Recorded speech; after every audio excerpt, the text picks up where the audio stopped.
आज के अखबारों में जो सबसे जरूरी बातें हैं वो सब लेकर आए हम आपके अपने चैनल सुन लो यूपीएससी पर। अब चाहे द हिंदू हो, इंडियन एक्सप्रेस हो या सरकारी वेबसाइट, हमने सब छान मारा है और लाए हैं सिर्फ वो बातें जो यूपीएससी एग्जाम के लिए वाकई काम आने वाली हैं।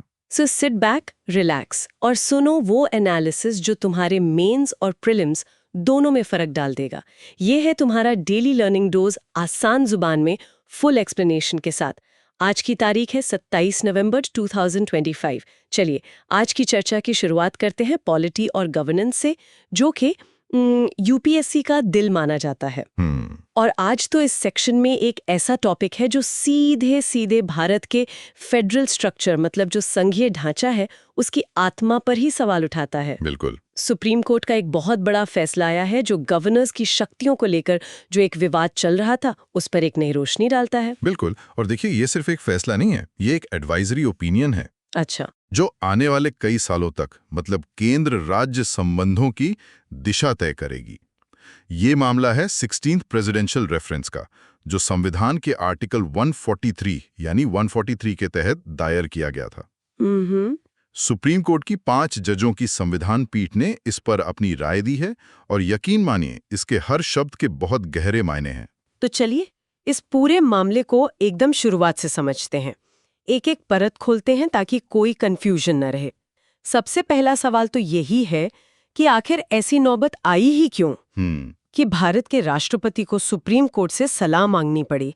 ये कोई छोटी मोटी बात तो है नहीं। बिल्कुल नहीं। इसकी जड़ें पिछले कुछ सालों से जो विपक्ष शासित राज्य हैं, जैसे तमिलनाडु, केरला। हाँ, तमिलनाडु, केरला और पंजाब खास तौर पर, इन राज्यों और केंद्र द्वारा नियुक्त गवर्नर्स के बीच जो टकराव बढ़ रहा था, ये वहां से शुरू हुआ। अच्छा। इन राज्यों की जो चुनी हुई सरकारें थीं, वो लगातार ये आरोप लगा रही थीं कि गवर्नर एक तरह से केंद्र के एजेंट के तौर पर काम कर रहे हैं। मतलब विधानसभा कोई बिल पास करती है और वो राजभवन में जाके अटक जाता है। एग्जैक्टली। विधानसभा मेहनत करके कोई बिल पास करती है, जनता की इच्छा के अनुसार कानून बनाना चाहती है, लेकिन वो बिल राजभवन जाकर एक ठंडे बस्ते में डाल दिया जाता है। मतलब गवर्नर उन बिल्स पर कोई फैसला ही नहीं ले रहे थे, ना हाँ ना।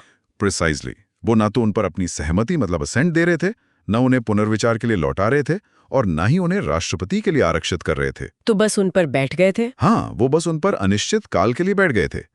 इससे हुआ ये कि पूरी की पूरी लेजिस्लेटिव प्रोसेस, जो विधायी प्रक्रिया है, वो ठप हो रही थी। एक चुनी हुई सरकार का काम करने का अधिकारी खतरे में था। बिल्कुल।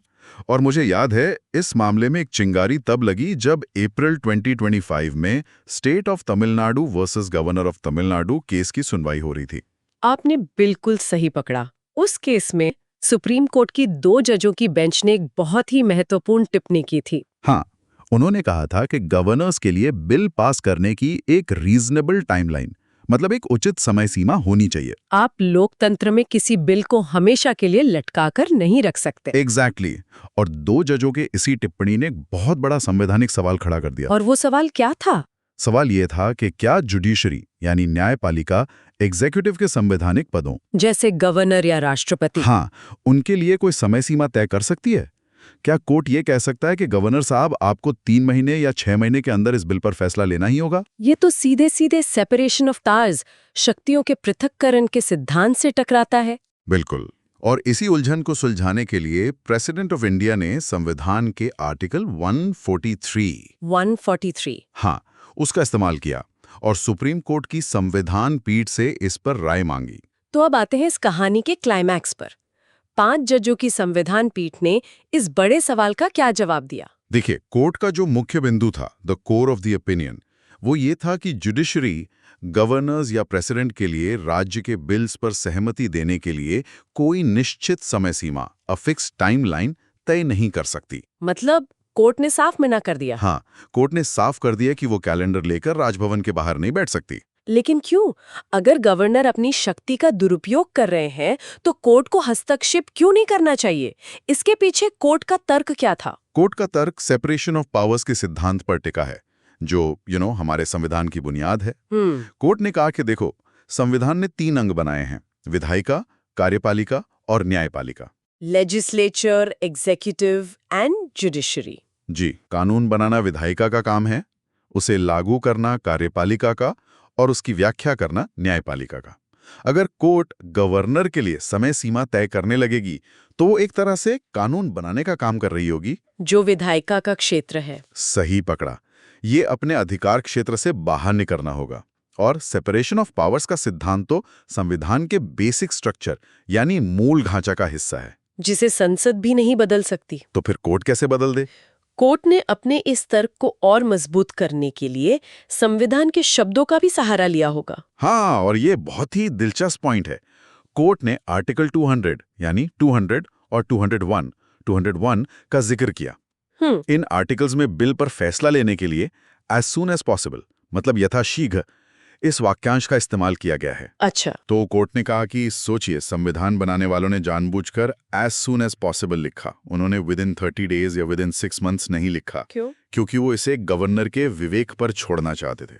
कोर्ट ने इसकी तुलना मनी बिल से की। संविधान के आर्टिकल 110 में साफ लिखा है कि राज्यसभा को मनी बिल पर 14 दिन के अंदर फैसला लेना होगा। तो जहां समय सीमा देनी थी वहां दी है। एग्जैक्टली। जहां नहीं दी वहां कोर्ट अपनी तरफ से नहीं जोड़ सकता। ये तो बहुत बड़ा डिलेमा है। एक तरफ सेपरेशन ऑफ पावर्स का सिद्धांत है और दूसरी तरफ एक चुनी हुई सरकार का काम जो ठप पड़ा है। तो क्या कोर्ट ने राज्य सरकारों को पूरी तरह से निराश छोड़ दिया? क्या कोई रास्ता नहीं है अगर कोई गवर्नर सच में किसी बिल पर सालों साल कुंडली मारकर बैठ जाए? यही पर इस फैसले का सबसे न्यूआंस्ड, सबसे बारीक हिस्सा आता है। कोर्ट ने दरवाजा पूरी तरह से बंद नहीं किया। अच्छा। लिमिटेड मैंडेमिस, ये क्या है? मैंडेमिस का मतलब तो वी कमांड होता है, ये तो एक रिट है। बिल्कुल सही। मैंडेमिस एक रिट है जो हायर कोर्ट, लोअर कोर्ट या किसी पब्लिक अथॉरिटी को उसकी ड्यूटी करने का आदेश देने के लिए जारी करता है। यहाँ कोर्ट ने कहा कि हम लिमिटेड मैंडेमिस जारी कर सकते हैं। मतलब अगर कोई गवर्नर बिना किसी वाजिब कारण के मनमाने ढंग से किसी बिल पर अनिश्चित काल तक बैठे रहते हैं तो कोर्ट उन्हें ये निर्देश दे सकता है कि आप अपनी संवैधानिक जिम्मेदारी निभाइए और एक फैसला लीजिए। अच्छा, तो मतलब कोर्ट ये नहीं कहेगा कि बिल पर हाँ बोलो या ना बोलो, लेकिन ये जरूर कहेगा कि चुप मत बैठो, कुछ तो बोलो। Exactly, you've nailed it। Court कहेगा टेक अ डिसीजन। फैसला कुछ भी हो। फैसला क्या होगा ये गवर्नर का अधिकार क्षेत्र है। कोर्ट बिल के मेरिट्स यानी उसकी खूबियों या खामियों की जांच नहीं कर सकता। वो ये नहीं देख सकता कि बिल अच्छा है या बुरा, लेकिन वो ये सुनिश्चित कर सकता है कि फैसला लेने की प्रक्रिया ही ना मारी जाए। ये एक बहुत ही महीन संतुलन है जो कोर्ट ने बनाने की कोशिश की है। बिल्कुल। चलिए अब उन संवैधानिक प्रावधानों को थोड़ा और गहराई से समझते हैं जो इस पूरे मामले की जड़ है, क्योंकि यूपीएससी प्रीलिम्स और मेंस दोनों में इन आर्टिकल्स पर सीधा सवाल आ सकता है। जरूर। शुरुआत करते हैं आर्टिकल 200 से। आर्टिकल 200 को आप गवर्नर की शक्तियों की चाबी समझ सकते हैं जब कोई बिल राज्य की विधानसभा से पास होकर उनके पास आता है। मोटे तौर पर उनके पास 4 विकल्प होते हैं। पहला, ग्रांट असेंट यानी सहमति दे देना। जैसे ही वो हस्ताक्षर करते हैं बिल कानून बन जाता है। The matter ends there. Simple. दूसरा विदहोल्ड असेंट यानी सहमति रोक लेना। इसका मतलब है कि बिल वहीं खत्म हो गया, इट्स डेड। ये एक तरह का एब्सोल्यूट वीटो है। और तीसरा रिटर्न द बिल यानी बिल को पुनर्विचार के लिए विधानसभा को लौटा देना। लेकिन ये विकल्प मनी बिल के मामले में उपलब्ध नहीं है। अच्छा। और इसमें एक बहुत बड़ा पेच है। अगर विधानसभा उस बिल को संशोधनों के साथ या बिना संशोधनों के दोबारा पास करके गवर्नर के पास भेज देती है तो गवर्नर को सहमति देनी ही पड़ेगी। बिल्कुल। तब गवर्नर सहमति नहीं रोक सकते, उनकी शक्ति यहां सीमित है। और चौथा विकल्प है जो सबसे ज्यादा विवादास्पद है, वो है reserve the bill for the consideration of the president. जी, यानी बिल को राष्ट्रपति के विचार के लिए आरक्षित कर लेना। और जब बिल राष्ट्रपति के पास जाता है तब कौन सा आर्टिकल पिक्चर में आता है? तब आता है आर्टिकल 201। ये राष्ट्रपति की शक्तियों के बारे में बताता है। यहां राष्ट्रपति के पास भी 2 विकल्प हैं, या तो वो बिल पर अपनी सहमति दे दें या सहमति रोक लें। लेकिन यहाँ कहानी में एक ट्विस्ट है। हाँ, गवर्नर के केस में अगर विधानसभा बिल दोबारा पास कर दे तो उन्हें सहमति देनी पड़ती है, लेकिन राष्ट्रपति के मामले में ऐसी कोई बाध्यता नहीं है। मतलब अगर राज्य विधानसभा बिल को दोबारा पास करके भेजे तब भी राष्ट्रपति मना कर सकते हैं। हाँ, तब भी राष्ट्रपति सहमति देने के लिए बाध्य नहीं है और उनके लिए कोई समय सीमा भी नहीं है। इस पूरे मामले में 2 और आर्टिकल्स का जिक्र बार बार आया, आर्टिकल 143 और आर्टिकल 361। इन्हें भी समझाइए। आर्टिकल 143 राष्ट्रपति की एडवाइजरी जुरिस्डिक्शन है, यानी अगर राष्ट्रपति को लगता है कि कानून या तथ्य का कोई ऐसा सवाल उठ गया है जो सार्वजनिक महत्व का है, तो वो उस पर सुप्रीम कोर्ट की राय मांग सकते हैं। जी, जैसा कि इस केस में हुआ। याद रखने वाली बात यह है कि ये राय, ये ओपिनियन राष्ट्रपति पर बाध्यकारी नहीं होती, लेकिन इसका पर्सुएसिव वैल्यू यानी प्रेरक मूल्य बहुत ज्यादा होता है। कोई भी सरकार सुप्रीम कोर्ट की राय को हल्के में नहीं ले सकते। बिल्कुल। दूसरा है आर्टिकल 361।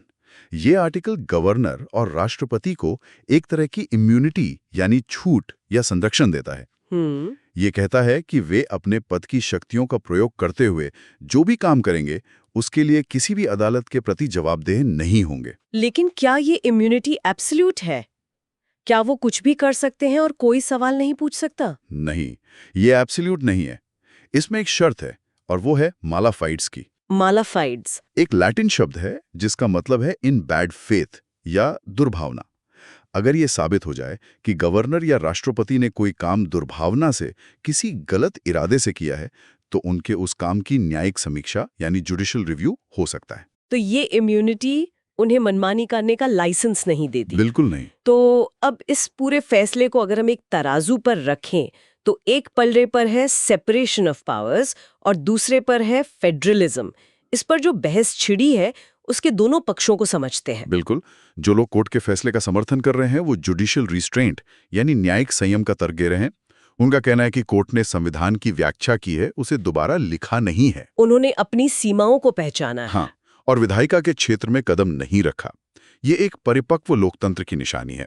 संविधान निर्माताओं ने जानबूझकर समय सीमा नहीं दी थी और कोर्ट ने उस इच्छा का सम्मान किया है। लेकिन क्या ये सिर्फ एक किताबी तर्क नहीं है?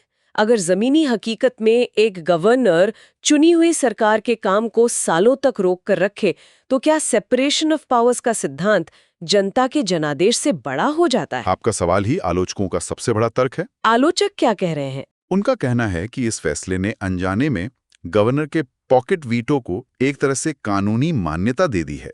पॉकेट वीटो मतलब बिल को अपनी जेब में डालकर अनिश्चित काल के लिए भूल जाना? हाँ ना। उनका तर्क है कि जब जनता द्वारा चुनी गई एक विधायिका कोई कानून बनाती है, तो केंद्र द्वारा नियुक्त एक गैर निर्वाचित व्यक्ति उसे कैसे अनिश्चित काल के लिए रोक सकता है? ये तो लोकतंत्र और जनता के जनादेश का अपमान है। कुछ आलोचक तो यहाँ तक कह रहे हैं कि इस फैसले से राज्य शैडो यूनियन टेरिटरीज बनकर रह जाएंगे। इसका क्या मतलब है? ये एक बहुत गंभीर आरोप है। इसका मतलब है कि राज्य नाम के लिए तो स्वायत्त रहेंगे, उनके पास अपनी विधानसभा, अपने मुख्यमंत्री होंगे, लेकिन असल में उनकी नीतियां और कानून गवर्नर के माध्यम से केंद्र द्वारा नियंत्रित होंगे। अगर गवर्नर हर बिल को रोककर बैठ जाएं, तो राज्य सरकार पंगु हो जाएगी। एक परछाई वाली यूनियन टेरिटरी बनकर रह जाए। हाँ, जिसकी असली लगाम दिल्ली में होगी। आलोचक ये भी कह रहे हैं कि कोर्ट ने डीम्ड असेंट के सिद्धांत को भी खारिज कर दिया, जिससे गवर्नर्स पर काम करने का दबाव ही खत्म हो गया। डीम्ड असेंट मतलब अगर तय समय तक जवाब नहीं आया तो हाँ मान लिया जाएगा। जी। तो अब आगे का रास्ता क्या है? What's the way forward? अगर कोर्ट ने हाथ खड़े कर दिए तो क्या ये गतिरोध हमेशा बना रहेगा? देखिए, रास्ता हमेशा होता है। अतीत में भी इस समस्या पर विचार हुआ है। सरकारिया कमीशन जो 1987-1987 में बनी थी, केंद्र राज्य संबंधों पर, हाँ, उसने 6 महीने की समय सीमा का सुझाव दिया था। उसके बाद national commission to review the working of the constitution NCRWC, जिसे वेंकट चलैया कमीशन भी कहते हैं, जी, उसने 4 महीने का सुझाव दिया था। चूंकि कोर्ट ने इसे लागू करने से मना कर दिया है, तो अब गेंद संसद के पाले में है। मतलब संसद आर्टिकल 200 में संशोधन कर सकती है। हाँ, संसद चाहे तो संविधान के आर्टिकल 200 में संशोधन करके एक समय सीमा जोड़ सकती है। एक संवैधानिक संशोधन ही समस्या का स्थायी समाधान हो सकता है। पॉलिटी से जुड़ा हमारा अगला टॉपिक इतिहास के एक बहुत ही दर्दनाक अध्याय से है, जिसके घाव आज भी ताजा हैं। नेली मैसेकर इंक्वायरी रिपोर्ट्स। जी, ये सिर्फ इतिहास का एक पन्ना नहीं है, बल्कि आज के समाज और प्रशासन के लिए एक बहुत बड़ी चेतावनी है। असम में 1983 के नेली नरसंहार से जुड़ी 2 महत्वपूर्ण रिपोर्ट, जो दशकों से सरकारी फाइलों में दबी हुई थी, अब सार्वजनिक चर्चा का हिस्सा हैं। ये हमें बताती हैं कि जब पहचान की राजनीति, प्रशासनिक विफलता और सामाजिक भय एक साथ मिल जाते हैं, तो परिणाम कितना भयावह हो सकता है। पहले थोड़ा ऐतिहासिक संदर्भ समझना जरूरी है। ये नेली नरसंहार आखिर हुआ क्यों था? ये घटना है 18 फरवरी 1983, 18 फरवरी 1983 की। उस समय असम एक बड़े आंदोलन की आग में जल रहा था। असम आंदोलन। हाँ, all Assam students union ASSU हाँ, का एक बड़ा आंदोलन चल रहा था 1979 से 1985 तक। जो अवैध अप्रवासियों के खिलाफ था। बिल्कुल, खासकर बांग्लादेश से आए लोगों के खिलाफ। आंदोलनकारियों की मांग थी कि इन लोगों की पहचान कर इन्हें वापस भेजा जाए। इसी विस्फोटक माहौल में केंद्र सरकार ने तमाम चेतावनियों को नजरअंदाज करते हुए राज्य में चुनाव कराने का फैसला किया। और फिर हिंसा भड़क गई। हाँ, चुनाव का बहिष्कार किया गया और इसी दौरान निल्ली और उसके आसपास के गांव में भयानक हिंसा भड़की और सिर्फ 6 घंटों के अंदर 2000 से ज्यादा बंगाली भाषी मुसलमानों का नरसंहार कर दिया गया, जिनमें ज्यादातर महिलाएं और बच्चे थे। और अब जो 2 कमीशन रिपोर्ट सामने आई हैं, वो इस हिंसा की वजह क्या बताती हैं? क्या उनमें कोई अंतर है? हाँ, दोनों रिपोर्टों के नजरिए में एक महत्वपूर्ण अंतर है। पहली है तिवारी कमीशन रिपोर्ट, जो एक आधिकारिक सरकारी रिपोर्ट थी। इस रिपोर्ट ने हिंसा का मुख्य कारण भूमि और जनसांख्यिकी, लैंड एंड डेमोग्राफी से जुड़ी चिंताओं को बताया। मतलब स्थानीय लोगों का डर कि बाहर से आए लोग उनकी जमीन और पहचान पर कब्जा कर लेंगे। जी। और दूसरी रिपोर्ट थी मेहता कमीशन की, जो एक नॉन गवर्नमेंटल इंक्वायरी थी। उसने क्या कहा? इस रिपोर्ट ने हिंसा के लिए सीधे तौर पर सरकार के फैसले को जिम्मेदार ठहराया। उसने कहा कि हिंसा का मुख्य कारण चुनाव कराने का जल्दबाजी और गलत फैसला था। और प्रशासन की विफलता पर भी बात की। हाँ, इस रिपोर्ट ने पुलिस और प्रशासन की विफलता की भी कड़ी आलोचना की। इसमें कहा गया कि प्रशासन के पास इंटेलिजेंस इनपुट्स थे कि हिंसा भड़क सकती है, फिर भी उन्होंने इसे रोकने के लिए कोई ठोस कदम नहीं उठाए। तो इन रिपोर्टों से आज के लिए एक यूपीएससी एस्पिरेंट के लिए क्या सबक हैं? 3 बड़े सबक हैं। पहला, ये कि नेली सिर्फ एक सांप्रदायिक दंगा नहीं था। ये पहचान की राजनीति, जमीन का लालच और बाहरी के प्रति संस्थागत भय का एक जहरीला मिश्रण था, जो आज भी एनआरसी और सीए जैसी बहसों के संदर्भ में बहुत प्रासंगिक है। बिल्कुल। दूसरा सबक न्याय को लेकर है। 1985 में जब असम समझौता हुआ तो शांति स्थापित करने की जल्दी में न्याय की प्रक्रिया को ताक पर रख दिया गया। दोषियों को कभी सजा नहीं मिली। इससे समाज में न्याय के बिना शांति के गहरे घाव रह गए, जो आज भी रह रहकर रिश्ते हैं। और तीसरा सबक है प्रशासनिक सतर्कता का। यह दिखाता है कि जमीनी हकीकत को नजरअंदाज करके लिए गए राजनीतिक फैसले कितनी बड़ी मानवीय त्रासदी का कारण बन सकते हैं। पॉलिटी एंड गवर्नेंस में आज का हमारा तीसरा और आखिरी टॉपिक शिक्षा में एडमिनिस्ट्रेटिव लीडरशिप से जुड़ा है। ये NEP 2020 के कॉन्टेक्स्ट में है। हाँ, ये एक बहुत ही व्यवहारिक और जमीनी मुद्दा है। नेशनल एजुकेशन पॉलिसी NEP 2020 एक क्रांतिकारी दस्तावेज है, इसमें कोई शक नहीं। लेकिन कोई भी पॉलिसी उतनी ही अच्छी होती है जितना अच्छा उसका इम्प्लीमेंटेशन होता है। एग्जैक्टली। और यहीं पर हम एक बड़ी चुनौती का सामना कर रहे हैं। हमारे शिक्षा प्रशासन में एक ब्यूरोक्रेटिक माइंडसेट हावी है, जबकि हमें जरूरत है एडमिनिस्ट्रेटिव लीडरशिप की। इन दोनों में क्या फर्क है, ब्यूरोक्रेटिक माइंडसेट और एडमिनिस्ट्रेटिव लीडरशिप में? बहुत बड़ा फर्क है। ब्यूरोक्रेटिक माइंडसेट सिर्फ कंप्लायंस पर, यानी नियमों के पालन पर ध्यान देता है। क्या स्कूल टाइम पर खुला, क्या मिड डे मील बना, बस एक चेकलिस्ट पूरी करने जैसा। हाँ, जबकि एडमिनिस्ट्रेटिव लीडरशिप कोलैबोरेशन यानी सहयोग और प्रॉब्लम सॉल्विंग यानी समस्या के समाधान पर ध्यान देता है। वो पूछता है कि बच्चे सीख क्यों नहीं रहे हैं, ड्रॉप आउट रेट क्यों ज्यादा है। तो एक तरह से वो फैसिलिटेटर और मेंटर की भूमिका निभाता है। बिल्कुल। आज हमारे ब्लॉक एजुकेशन ऑफिसर्स BEOs और डिस्ट्रिक्ट एजुकेशन ऑफिसर्स DEOs सिर्फ निरीक्षकों यानी इंस्पेक्टर्स की तरह काम करते हैं। NEP 2020 की सफलता के लिए जरूरी है कि हम उन्हें पेडागोजिकल लीडर्स के रूप में सशक्त बनाएं।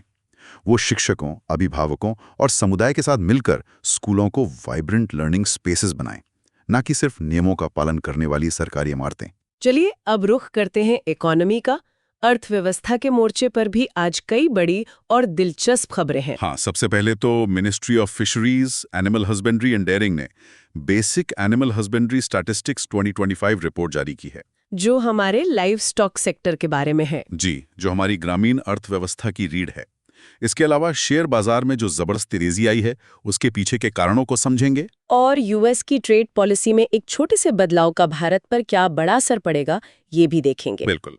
तो सबसे पहले बात करते हैं बेसिक एनिमल हस्बेंड्री स्टैटिस्टिक्स 2025 की। इसकी सबसे बड़ी हेडलाइन क्या है? सबसे बड़ी हेडलाइन ये है कि भारत दुनिया का सबसे बड़ा दूध उत्पादक, लार्जेस्ट मिल्क प्रोड्यूसर बना हुआ है। और हम लगातार अपनी बढ़त बना रहे हैं। हाँ, ये व्हाइट रेवोल्यूशन की स्थायी विरासत को दिखाता है। चलिए इन आंकड़ों की कहानी को थोड़ा और विस्तार से समझते हैं। दूध के मामले में तस्वीर क्या है? दूध यानी मिल्क में हमारा ग्लोबल रैंक पहला है, नंबर 1। कुल उत्पादन हुआ है 247.87 मिलियन टन्स। और ग्रोथ रेट? पिछले साल के मुकाबले 3.58% की अच्छी खासी वृद्धि हुई है। टॉप राज्य कौन से हैं? नंबर 1 पर उत्तर प्रदेश, जिसका हिस्सा करीब 15.66% है। दूसरे पर राजस्थान 14.82% और तीसरे पर मध्य प्रदेश 9.12%। और एक बहुत ही महत्वपूर्ण आंकड़ा है पर कैपिटा मिल्क अवेलेबिलिटी का। हाँ, प्रति व्यक्ति दूध की उपलब्धता, जो अब बढ़कर 485 ग्राम्स प्रतिदिन हो गई है। ये तो हुई दूध की बात। अंडा उत्पादन में हम कहाँ खड़े हैं? अंडे एक के उत्पादन में कहानी और भी दिलचस्प है। यह हमारा ग्लोबल रैंक दूसरा है, सेकंड, चीन के बाद। कुल उत्पादन 149.11 बिलियन अंडों का हुआ है। लेकिन देखने वाली बात है इसकी ग्रोथ रेट, जो 4.44% है। 4.44%? ये तो दूध की वृद्धि दर से भी ज्यादा है। हाँ, इसका मतलब है कि भारत में पोल्ट्री सेक्टर बहुत तेजी से एक्सपैंड कर रहा है। इसमें टॉप स्टेट्स हैं। पहले नंबर पर आंध्र प्रदेश 18.37% के साथ। जी, दूसरे पर तमिलनाडु 15.63% और तीसरे पर तेलंगाना 12.98%। तो मतलब दक्षिणी राज्य अंडा उत्पादन में पावर हाउस है। बिल्कुल। और मांस और ऊन के आंकड़े क्या कहते हैं? मांस मीट में हमारा ग्लोबल रैंक चौथा है, फोर्थ। कुल उत्पादन 10.50 मिलियन टन्स है। यहाँ टॉप स्टेट्स हैं वेस्ट बंगाल, उत्तर प्रदेश और महाराष्ट्र। और ऊन? ऊन वुल में हमारा कुल उत्पादन 34.57 मिलियन केजी है।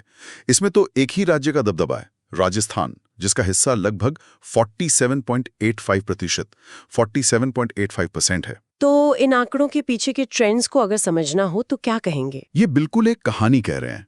पहली कहानी है व्हाइट रेवोल्यूशन 2.0 की। दूध उत्पादन में जो लगातार वृद्धि हो रही है, वो राष्ट्रीय गोकुल मिशन जैसी योजनाओं की सफलता को दिखाती है। और दूसरी कहानी पोल्ट्री बूम की है। हाँ, अंडा और मांस उत्पादन में अब कमर्शियल पोल्ट्री फार्म्स का दबदबा है, जिनका हिस्सा लगभग 85% हो गया है। और एक रीजनल स्पेशलाइजेशन यानी क्षेत्रीय विशेषज्ञता का पैटर्न भी साफ दिख रहा है। आपने बिल्कुल सही पकड़ा। नॉर्थ और वेस्ट इंडिया एक डेयरी हब बन गए हैं, साउथ इंडिया एक प्रोटीन हब बन गया है एग्स और पोल्ट्री का, और नॉर्थ वेस्ट एक वुल हब बन गया है। इसका हमारी अर्थव्यवस्था के लिए क्या महत्व है? बहुत बड़ा महत्व है। ये लाइफस्टॉक सेक्टर भारत के टोटल जीवीए में लगभग 4.5% का योगदान देता है। लेकिन इससे भी बड़ी बात यह है कि ये गरीबी उन्मूलन का एक बहुत प्रभावी साधन है। करोड़ों भूमिहीन और सीमांत किसानों के लिए पशुधन ही उनका एटीएम है। बिल्कुल, लेकिन चुनौतियां भी बड़ी हैं। चारे की कमी, लंपी स्किन डिजीज जैसी बीमारियां, और हमारा फूड प्रोसेसिंग लेवल भी अभी कम है। जी। अर्थव्यवस्था की अगली बड़ी खबर शेयर बाजार से है। सेंसेक्स ने आज 1000 पॉइंट की जबरदस्त छलांग लगाई है। जी, बीएसई सेंसेक्स ने आज 1000 अंकों की छलांग लगाकर 85,000 का ऐतिहासिक आंकड़ा पार कर लिया। इस तूफानी तेजी के पीछे क्या कारण है? इसके पीछे एक नहीं बल्कि 3 बड़े वैश्विक कारण हैं।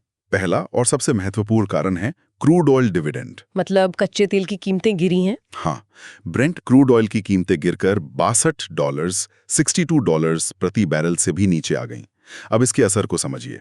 भारत अपनी जरूरत का लगभग 85% तेल आयात करता है। एक सीधा सा नियम है, तेल की कीमतों में हर $10 की गिरावट से भारत का करंट अकाउंट डेफिसिट CAD लगभग $15 बिलियन 15 बिलियन कम होता है। और महंगाई भी कम होती है। हाँ, महंगाई दर में भी 0.3% की कमी आती है। और दूसरा कारण अमेरिका से जुड़ा हुआ लग रहा है। हाँ, दूसरा कारण है फेड पिवट की उम्मीद। अमेरिका के हालिया आर्थिक आंकड़े कुछ कमजोर आए हैं, जिससे बाजार को ये उम्मीद बंधी है कि US फेडरल रिजर्व दिसंबर 2025 में ब्याज दरें घटा सकता है। इसे ही फेड पिवट कहते हैं। जी, जब अमेरिका में ब्याज दरें घटती हैं तो फॉरेन इंस्टीट्यूशनल इन्वेस्टर्स FIIs अपना पैसा अमेरिकी बाजार से निकालकर भारत जैसे उभरते बाजारों में लगाते हैं। और तीसरा कारण? तीसरा कारण है जियोपॉलिटिकल थॉ, यानी भू राजनीतिक तनाव में कमी। यूक्रेन रूस संघर्ष में कुछ नरमी के संकेत मिले हैं। इन तीनों कारणों ने मिलकर भारत के लिए एक गोल्डीलॉक्स सिनेरियो बना दिया है। इकोनॉमी में हमारी तीसरी और आखिरी खबर भी US ट्रेड पॉलिसी से जुड़ी है, जो भारत के लिए एक राहत की खबर है। जी, अमेरिकी राष्ट्रपति ने 200 से ज्यादा कृषि उत्पादों को रेसिप्रोकल टैरिफ से छूट दे दी है। पहले ये समझाइए कि ये रेसिप्रोकल टैरिफ्स हैं क्या भला? ये एक जैसे को तैसा वाली व्यापार नीति है, टिट फॉर टैट पॉलिसी। इसके तहत अमेरिका किसी देश के उत्पादों पर उतना ही टैरिफ लगाता है जितना वो देश अमेरिकी उत्पादों पर लगाता है। तो अब अमेरिका ने ये छूट क्यों दी है? ये एक व्यावहारिक कदम है। ये छूट उन उत्पादों पर लागू होती है जो या तो अमेरिका में पैदा ही नहीं होते या जिनकी आपूर्ति वहां बहुत कम है। जैसे भारत की चाय, कॉफी, मसाले। हाँ, आम। इसका असली उद्देश्य अमेरिका में खाद्य महंगाई को नियंत्रित करना है। तो इसका भारत पर सीधा प्रभाव क्या पड़ेगा? सीधा और सकारात्मक प्रभाव पड़ेगा। हमारे चाय, कॉफी, मसाले और आम जैसे निर्यातों को बहुत बड़ी राहत मिली है। लेकिन इसमें एक चिंता की लकीर भी है। हाँ, और वो है रशियन ऑयल सरचार्ज। अमेरिका उन देशों पर 25% का अतिरिक्त टैरिफ लगा सकता है जो रूसी तेल खरीदते हैं। और भारत रूसी तेल का एक बड़ा खरीदार है। बिल्कुल। इसलिए भारत सरकार को अब इस सरचार्ज से छूट पाने के लिए प्राथमिकता के आधार पर बातचीत करनी चाहिए। अब बात करते हैं इंटरनेशनल रिलेशंस की। जी, सबसे पहले तो भारत के सबसे करीबी पड़ोसियों में से एक बांग्लादेश के साथ संबंधों में एक नया तनाव पैदा हो गया है। और दूसरी तरफ इजराइल हेजबोला सीज फायर को 1 साल हो गया है, लेकिन शांति अभी भी उतनी ही दूर है। हाँ, तो भारत बांग्लादेश संबंधों में इस नए तनाव का क्या कारण है? ढाका में एक प्रमुख हिंदू संत चिन्मय कृष्णदास को राजद्रोह यानी सेडिशन के आरोप में गिरफ्तार कर लिया गया है। उन पर आरोप है कि उन्होंने एक रैली में बांग्लादेश के राष्ट्रीय ध्वज का अपमान किया। जी, और उनकी गिरफ्तारी के बाद हिंसक प्रदर्शन हुए जिसमें एक वकील की मौत भी हो गई, जिससे मामला और भी संवेदनशील हो गया है। इस पर भारत और बांग्लादेश की प्रतिक्रिया क्या रही? यहीं से बात गंभीर हो जाती है। भारत के विदेश मंत्रालय MEA ने इस पर एक बहुत ही कड़ा बयान जारी किया है। उन्होंने इस गिरफ्तारी और बांग्लादेश में अल्पसंख्यकों की सुरक्षा पर गहरी चिंता व्यक्त की है। और बांग्लादेश ने इसे अपने आंतरिक मामलों में हस्तक्षेप बताया है। हाँ, इसका रणनीतिक विश्लेषण क्या कहता है? इसके पीछे 3 बड़ी बातें समझने वाली हैं। पहली, बांग्लादेश की अंतरिम सरकार राजद्रोह जैसे कड़े कानून का इस्तेमाल करके ये संकेत दे रही है कि वो भारतीय हस्तक्षेप के किसी भी आरोप के खिलाफ एक बहुत ही सख्त रुख अपनाएगी। दूसरी बात, हाँ। ISKN फैक्टर है। हाँ, चिन्मय कृष्णदास ISKN से जुड़े हैं, जिसका एक बहुत बड़ा वैश्विक नेटवर्क है। इस नेटवर्क ने इस मुद्दे को अंतर्राष्ट्रीय बना दिया है। और तीसरी और सबसे महत्वपूर्ण बात? तीसरी बात है भारत का धर्म संकट, जिसे विशेषज्ञ गुजराल डॉक्ट्रिन डिलेमा कहते हैं। मतलब भारत अपने पड़ोस में अल्पसंख्यकों के हितों की रक्षा कैसे करे बिना उस देश की सरकार को नाराज किए। बिल्कुल, ये एक बहुत ही नाजुक कूटनीतिक संतुलन है। अब आते हैं वेस्ट एशिया पर। इजराइल हिजबुल्लाह संघर्ष विराम को 1 साल हो गया है, तो क्या वहाँ स्थिति सामान्य है? कागज पर संघर्ष विराम है, लेकिन जमीन पर तनाव और हिंसा जारी है। UN ह्यूमन राइट्स ऑफिस के ताज़ा रिपोर्ट के अनुसार इस 1 साल में दक्षिणी लेबनान में इजरायली हमलों में कम से कम 127 नागरिक मारे गए हैं। तो शांति तो दूर की कौड़ी है। हाँ, ये बस एक एक्टिव कॉन्फ्लिक्ट का लो इंटेंसिटी फेज है। इसके पीछे UN सिक्योरिटी काउंसिल रेजोल्यूशन 1701 की विफलता को एक बड़ा कारण बताया जा रहा है।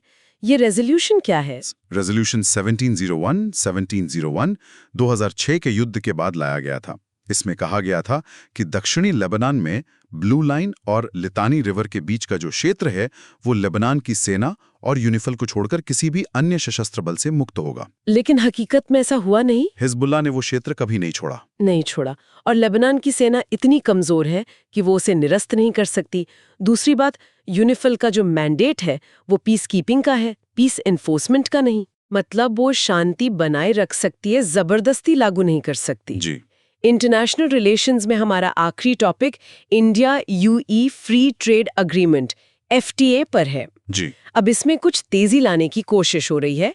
जनवरी 2026 में इंडिया UE समिट होने वाली है और उससे पहले दोनों पक्ष इस एफटीए को अंतिम रूप देना चाहते हैं। इसके लिए ईयू अब एक नया लिविंग डॉक्यूमेंट दृष्टिकोण अपना रहा है। हाँ, इसका मतलब है कि एक ऐसा समझौता किया जाए जो पत्थर की लकीर न हो, बल्कि समय के साथ विकसित हो सके। मुख्य बाधाएं क्या हैं?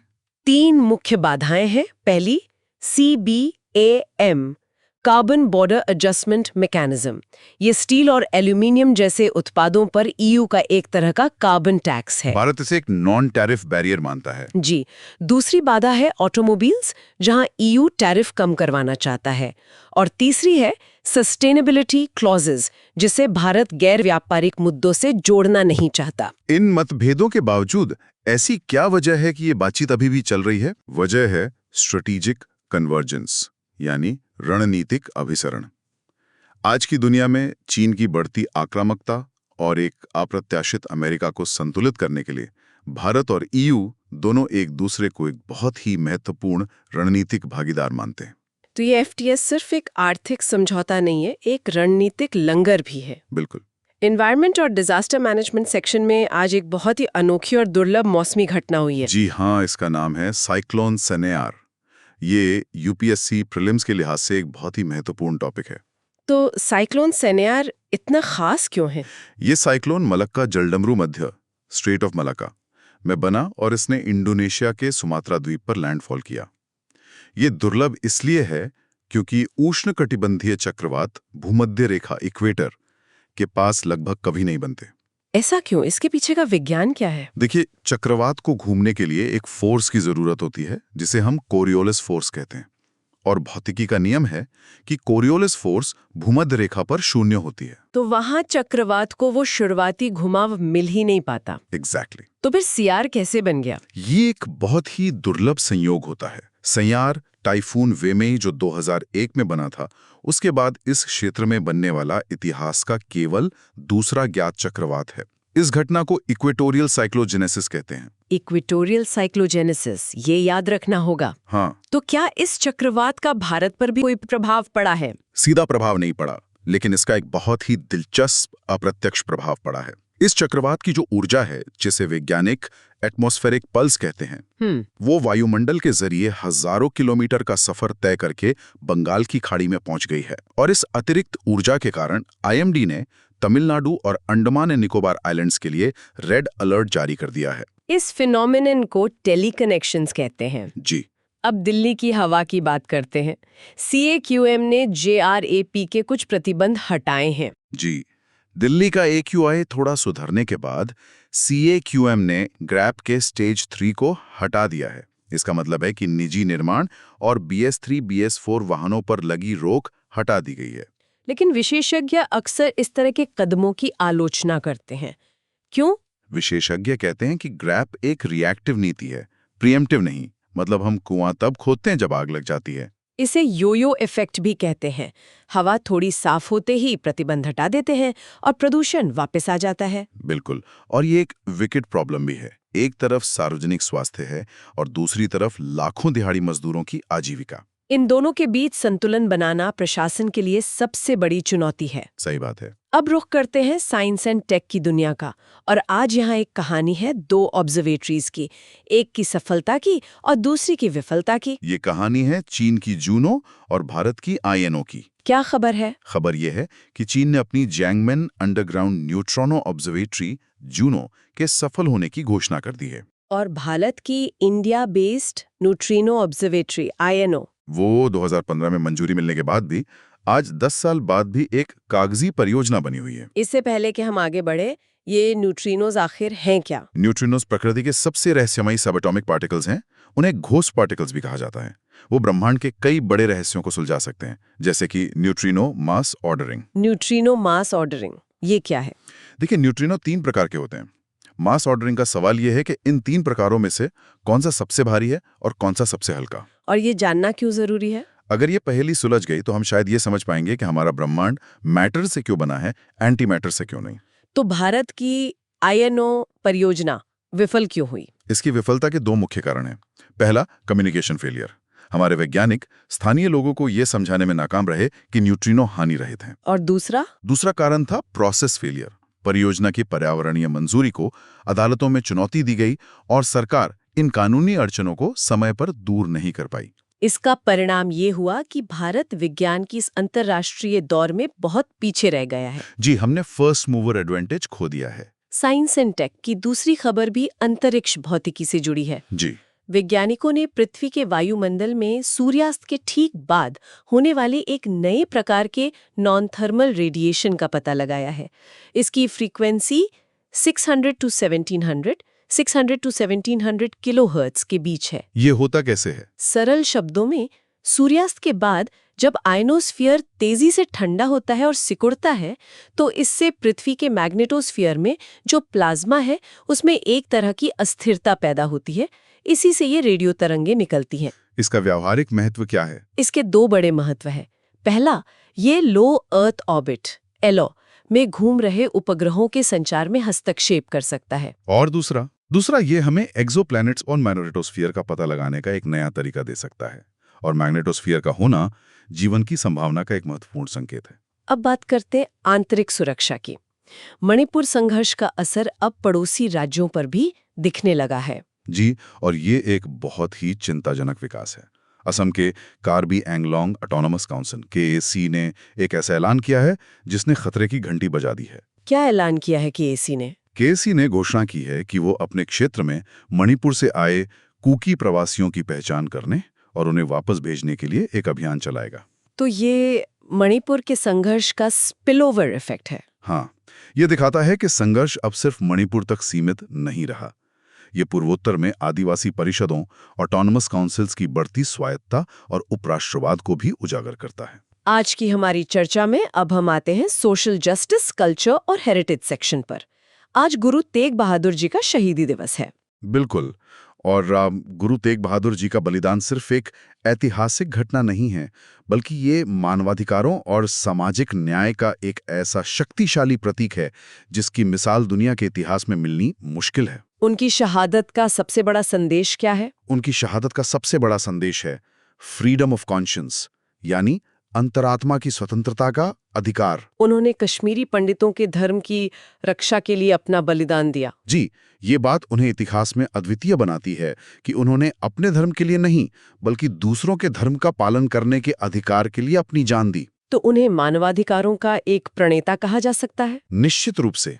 उनका सिद्धांत था, मैं तुम्हारे धर्म से सहमत नहीं हो सकता, लेकिन तुम्हारे धर्म का पालन करने के अधिकार के लिए मैं मर सकता हूँ। चलिए अब जल्दी से आज की चर्चा से निकले कुछ महत्वपूर्ण प्रीलिम्स फैक्ट्स पर एक रैपिड फायर नजर डालते हैं। जरूर। आर्टिकल 143 सुप्रीम कोर्ट की एडवाइजरी जुरिस्डिक्शन। साइक्लोन सिन्यार, मलक्का जलडमरू मध्य में बना इक्वेटोरियल साइक्लोजेनेसिस की घटना। जूनो ऑब्जर्वेटरी, चीन में स्थित है। न्यूट्रिनो मास ऑर्डरिंग का अध्ययन। BAHS 2025 के टॉप राज्य। दूध में यूपी, अंडे में आंध्र प्रदेश और ऊन में राजस्थान। आर्टिकल 200 गवर्नर के 4 विकल्प: असेंट, विथहोल्ड, रिटर्न या रिजर्व। रेजोल्यूशन 1701 2006 के इजराइल हिजबुल्लाह युद्ध से संबंधित। लिटानी रिवर, दक्षिणी लेबनान। रेसिप्रोकल टैरिफ, अमेरिका की जैसे को तैसा वाली व्यापार नीति। अब आते हैं आज के मेंस प्रैक्टिस क्वेश्चंस पर। जी, पहला सवाल GS पेपर 2 से 250 शब्दों में। प्रश्न है, 16वें राष्ट्रपति संदर्भ पर सर्वोच्च न्यायालय की सलाहकार राय शक्तियों के पृथक्करण को प्रशासनिक दक्षता की आवश्यकता के साथ संतुलित करने का प्रयास करती है। हालांकि ऐसा करने में इसने अनजाने में राज्यपाल के पॉकेट वीटो को वैध बना दिया हो सकता है। समालोचनात्मक विश्लेषण करें। इस उत्तर के लिए इंट्रोडक्शन में आर्टिकल 200 और 16th रेफरेंस का संदर्भ दें। बॉडी में पहले बताएं कि कोर्ट ने समय सीमा क्यों नहीं तय की, सेपरेशन ऑफ पावर्स का तर्क, फिर पॉकेट वीटो के जोखिम और फेडरलिज्म पर इसके प्रभाव को समझाएं, सरकारिया कमीशन का उल्लेख जरूर करें, फिर लिमिटेड मैंडेमस की बात करें और कंक्लूजन में लिखें कि कॉन्स्टिट्यूशनल मोरालिटी के विफल होने पर संवैधानिक संशोधन ही एकमात्र उपाय है। और दूसरा सवाल GS पेपर 3 से 150 शब्दों के लिए। प्रश्न है, चीन आधारित जूनो और भारत आधारित INO परियोजनाओं के प्रक्षेप पथों की तुलना करें। पूर्व की सफलता और बाद की स्टैग्नेंसी भारत के वैज्ञानिक शासन के लिए क्या सबक रखती है? इसका उत्तर पॉइंट वाइज लिखें। इंट्रोडक्शन में जूनो और INO का परिचय दें। बॉडी में 3 सबक पर फोकस करें: शासन की विफलता, विज्ञान संचार की विफलता और वैज्ञानिक अवसर का नुकसान। कंक्लूजन में सिंगल विंडो क्लियरेंस जैसे सुधारों की आवश्यकता बताएं।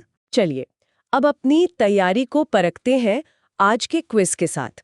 मैं सवाल पूछूंगी और कुछ देर रुकूंगी, फिर आप सही जवाब और एक्सप्लेनेशन देंगे। ठीक है। पहला सवाल, 16वें राष्ट्रपति संदर्भ पर सुप्रीम कोर्ट की राय के संदर्भ में निम्नलिखित कथनों पर विचार करें। 1. कोर्ट ने अनिवार्य किया कि राज्यपालों को 6 महीने के भीतर विधेयकों पर निर्णय लेना होगा। 2. कोर्ट ने राज्य विधेयकों के लिए डीम्ड असेंट के सिद्धांत को खारिज कर दिया। 3. कोर्ट ने माना कि राष्ट्रपति आरक्षित विधेयकों के संबंध में राज्य के मंत्री परिषद की सलाह का पालन करने के लिए बाध्य हैं। सही कथन कौन सा से है? ए केवल 1, बी केवल 2, सी केवल 2 और 3, डी 1, 2 और 3। सही उत्तर है बी केवल 2। देखिए, कोर्ट ने किसी भी निश्चित समय सीमा को लागू करने से इनकार कर दिया, इसलिए कथन 1 गलत है। कोर्ट ने डीम्ड असेंट के सिद्धांत को भी खारिज कर दिया, इसलिए कथन 2 सही है। और राष्ट्रपति केंद्रीय मंत्री परिषद की सलाह पर कार्य करते हैं, राज्य की नहीं, इसलिए कथन 3 भी गलत है। दूसरा सवाल, चक्रवात सैन्यार मौसम विज्ञान की दृष्टि से महत्वपूर्ण है क्योंकि ए. यह 1 दशक में ओडिशा से टकराने वाला सबसे शक्तिशाली चक्रवात है। बी. यह भूमध्य रेखा के पास मलक्का जलडमरू मध्य में बना एक ऐसा क्षेत्र जो आमतौर पर कमजोर कोरियोलिस बल के कारण चक्रवातों से रहित होता है। सी. यह इंडोनेशिया द्वारा नामित पहला चक्रवात है। डी. यह अरब सागर में उत्पन्न हुआ और बंगाल की खाड़ी में प्रवेश कर गया। सही उत्तर है बी। जैसा कि हमने चर्चा की, नगण्य कोरियोलिस बल के कारण चक्रवात 5 डिग्री अक्षांश से नीचे बनना लगभग असंभव होता है। सैन्यार एक दुर्लभ इक्वेटोरियल साइक्लोन है और यही इसकी सबसे बड़ी खासियत है। तीसरा सवाल, basic animal husbandry statistics BAHS 2025 के अनुसार भारत में अंडे का सबसे बड़ा उत्पादक राज्य कौन सा है? ए. तमिलनाडु, बी. आंध्र प्रदेश, सी. तेलंगाना, डी. पश्चिम बंगाल। सही उत्तर है बी, आंध्र प्रदेश। आंध्र प्रदेश भारत के अंडे उत्पादन का केंद्र है, उसके बाद तमिलनाडु और तेलंगाना का नंबर आता है। चौथा सवाल, लितानी नदी जिसका उल्लेख अक्सर इजराइल हिजबुल्लाह संघर्ष के संदर्भ में किया जाता है, कहाँ स्थित है? A. Syria, B. Jordan, C. दक्षिणी लिबनान, डी. Golan Heights. सही उत्तर है सी, दक्षिणी लेबनान। UN रेजोल्यूशन 1701 के तहत ये नदी उस बफर जोन की उत्तरी सीमा बनाती है जिसे हिजबुल्लाह जैसे सशस्त्र समूहों से मुक्त होना था। आज का आखिरी सवाल, निम्नलिखित में से कौन पृथ्वी के वायुमंडल में हाल ही में खोजे गए गैर तापीय विकिरण का सबसे अच्छा वर्णन करता है? ए. ओजोन परत में छेद बनने के कारण उत्सर्जित विकिरण। बी. सूर्यास्त के बाद मैग्नेटोस्फीयर में प्लाज्मा अस्थिरता से उत्पन्न रेडियो तरंगे। सी. रात में शहरी ऊष्मा द्वीपों द्वारा विकीर्ण ताप तरंगे। डी. सूर्य ग्रहण के दौरान वायुमंडल से लीक होने वाला पराबैंगनी विकिरण। सही उत्तर है बी। जैसा हमने डिस्कस किया, ये सूर्यास्त के बाद आयनोस्फीयर के ठंडा होने और सिकुड़ने से मैग्नेटोस्फीयर के प्लाज्मा में पैदा होने वाली अस्थिरता के कारण उत्पन्न रेडियो तरंगे हैं। तो ये भी आज की सबसे महत्वपूर्ण खबरें और उनका विस्तृत गहरा विश्लेषण। जाते जाते आज के की टेकअवेज पर एक अंतिम नजर डालते हैं। पॉलिटी में आर्टिकल 200 और गवर्नर की शक्तियों पर सुप्रीम कोर्ट की ऐतिहासिक राय को याद रखना है, खासकर पॉकेट वीटो के खतरे और लिमिटेड मैंडेविस की अवधारणा को। इकोनॉमी में भारत का पशुपालन क्षेत्र एक चमकता सितारा है। मिल्क में यूपी, एग्स में एपी और कच्चे तेल की गिरती कीमतें भारतीय अर्थव्यवस्था के लिए एक बड़ी राहत है। एनवायरनमेंट में साइक्लोन सैन्यार और इक्वेटोरियल साइक्लोजेनेसिस की दुर्लभ घटना और टेलीकनेक्शंस का कॉन्सेप्ट बहुत महत्वपूर्ण है। और साइंस एंड टेक में भारत की आईएनओ परियोजना की विफलता हमें साइंटिफिक गवर्नेंस और पब्लिक कम्युनिकेशन के बारे में जरूरी सबक सिखाती है। आज की मेहनत कल की कहानी बदल देगी। अगर ये सेशन अच्छा लगा तो लाइक, शेयर और कमेंट जरूर करो और सब्सक्राइब करो सुन लो यूपीएससी को। 299 रुपीज मेंबरशिप ज्वाइन करके एक्सक्लूसिव कंटेंट का एक्सेस लो।